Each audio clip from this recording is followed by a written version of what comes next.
Hey class, so I'm here to answer the question, how do you think technology will change media and information consumption in the next 50 years? So, since media is becoming more accessible every day, I'm guessing why not something that's more portable? So, as you can see in this picture right here, drones are becoming the face of a new kind of accessible form of media that can be taken other places, not on the ground, but now in the air. So drones are delivering images from a remote controlled device, um, basically from your own hands. They can fly around and just basically show a world from a different perspective. They can be used for the military research and leisure.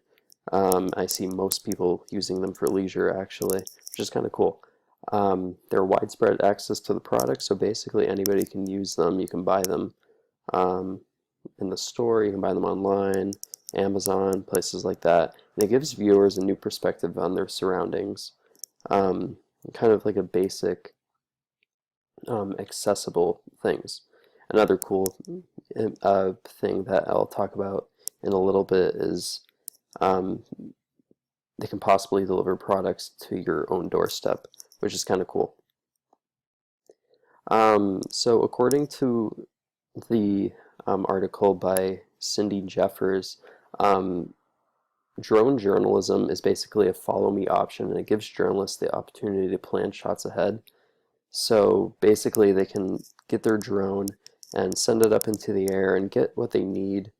And either it can be an interview at some point, which is kind of basically a cameraman going out to do this stuff. Um, but it will just be a drone. Or they can just get possible like B-roll footage and get images that they need. It's also GoPro compatible, so it makes entry into drone media accessible and attainable for the reporter. And it's also user-friendly by integrating controls into a mobile application. Um, so basically, you can get an app on your phone, this one here, and you can send it off. And even if you use your iPad, I have one of those, and you can probably get like an app or something. You can control, not really control it, but control the camera that you place into the drone, and then you use your remote control from there to use the device to get the footage that you need. Um, and one of the quotes that I found interesting from this was, "The time when drones will be in our news is not only imminent, it's here." So basically, it's a new technology that can be used in the next 5 decades, 50 years or so to really get a new sense of journalism and a sense of perspective and how technology and media information consumption can be used in the hands of a remote control. Drone journalism can also probably be used, which I was thinking of, and it wasn't really in any research or anything, but if meteorologists are looking at different weather events such as severe thunderstorms or tornadoes or hurricanes, why not it could be possible to send these drones into the eye of the storm to study how these systems work. That's just a thought. I'm not a meteorologist or anything, but it's kind of interesting to think about. And also journalists, too. You see helicopters following police chases.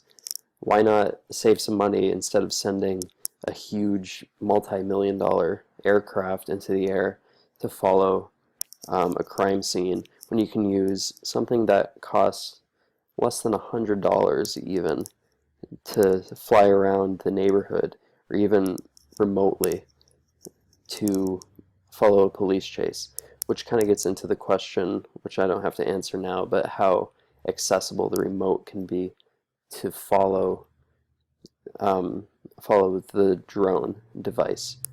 Um, but in the next 50 years or so, you could probably use a camera from your own doorstep in the news station just to like do the remote from there. It's kind of basically like an, a live shot or something like that in journalism. So you can find the criminals from there and follow the crime scene around. Also, in an article that I found by Matt Waite in Neiman Lab, no pilot's license is necessary for the drone, but it needs to be registered by the FAA, and it needs permission from an air traffic control facility in Class B, C, D, or E airspace, which is also explained in the article at hand, which is listed right here. So basically, other thoughts for drones in the future. Drones can deliver and send items to and from your home. I think Amazon and Google have been considering those options.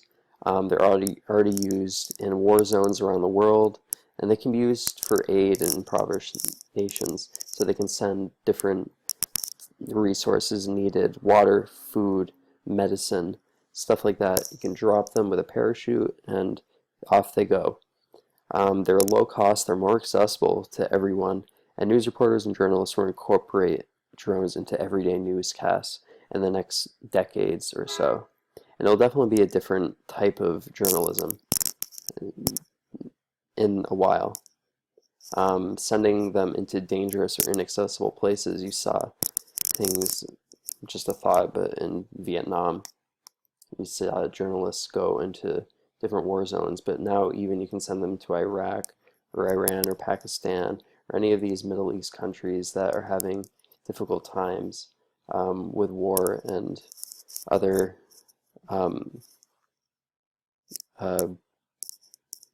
that's basically it. Basically war in Middle East countries. But I definitely think drones are going to be some sort of media and information consumption changes around the way for technology. It's definitely something interesting to think about, and it's kind of our own way of thinking of virtual technology, kind of in a way because you're looking at a screen. If you're looking at it on your phone like this, and you can just watch it. If I'm doing like that, you can control it and go from there, but you also have to have the remote control device. So that's something to think about in the next 50 years or so. Drones will be definitely a way to be used for all sorts of different media outlets, weather, journalism, war, stuff like that. So that's my presentation, and I'm looking forward to viewing everybody else's and commenting on them. Thanks, guys.